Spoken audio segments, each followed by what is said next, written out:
Hi friends, ಎಲ್ರಿಗೂ ನಮಸ್ಕಾರ.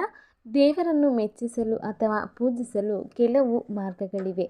ಧರ್ಮ ಪುರಾಣಗಳ ಪ್ರಕಾರ ಯಾವ ದೇವರಿಗೆ ಏನು ಅರ್ಪಿಸಬೇಕು ಅಂತ ಉಲ್ಲೇಖಿಸಲಾಗಿದೆ. ಅದರ ಪ್ರಕಾರ ಕೆಲವು ವಸ್ತುಗಳನ್ನು ಶಿವನಿಗೆ ಅರ್ಪಿಸಬಾರದು.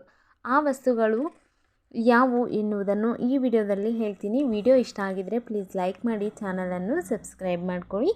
ಹಿಂದೂ ಧರ್ಮದಲ್ಲಿ ಲಕ್ಷಾಂತರ ಜನರು ಶಿವನನ್ನು ಪ್ರಾರ್ಥಿಸುತ್ತಾರೆ.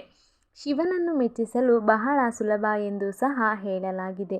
ಶಿವನಿಗೆ ಭಕ್ತರು ಕೇವಲ ಒಂದು ಮಡಿಕೆ ನೀರು ಅರ್ಪಿಸಿದರೂ ಸಂತೋಷ ಪಡುತ್ತಾರೆ ಅಂತ ಹೇಳಲಾಗುತ್ತೆ. ಹಿಂದೂ ಪುರಾಣಗಳ ಪ್ರಕಾರ ಕೆಲವು ನಿರ್ದಿಷ್ಟ ವಸ್ತುಗಳನ್ನು ದೇವರಿಗೆ ಅರ್ಪಿಸಬಾರದು, ದೇವರ ಪೂಜೆಯಲ್ಲಿ ಬಳಸಬಾರದು. ಇವುಗಳನ್ನು ಬಳಸುವುದರಿಂದ ಜೀವನದಲ್ಲಿ ಸಮಸ್ಯೆಗಳು ಬರಬಹುದು ಅಂತ ಉಲ್ಲೇಖಿಸಲಾಗಿದೆ. ಪುರಾಣಗಳ ಪ್ರಕಾರ ಶಿವನ ಪೂಜೆಯಲ್ಲಿ ದುಬಾರಿ ವಸ್ತುಗಳನ್ನು ಉಪಯೋಗಿಸುವುದು ನಿಷೇಧಿಸಲಾಗಿದೆ. ತುಳಸಿಯನ್ನು ಅನೇಕ ರೀತಿಯ ಪೂಜೆಗಳಲ್ಲಿ ಬಳಸಲಾಗುತ್ತೆ, ಆದರೆ ತುಳಸಿ ಎಲೆಗಳನ್ನು ಶಿವ ಪೂಜೆಯಲ್ಲಿ ಬಳಸಬಾರದು. ಶಿವನು ತುಳಸಿಯ ಪತಿಯಾದ ಅಸುರ ಜಲಂಧರನನ್ನು ಸಂಹಾರ ಮಾಡಿದ್ದಾರೆ. ಅದಕ್ಕಾಗಿ ತುಳಸಿ ದೇವಿ ಶಿವನ ಮೇಲೆ ಕೋಪಗೊಂಡಿದ್ದಾಳೆ. ಹಾಗಾಗಿ ತುಳಸಿ ಎಲೆಗಳು ಶಿವನಿಗೆ ಅರ್ಪಿಸಬಾರದು.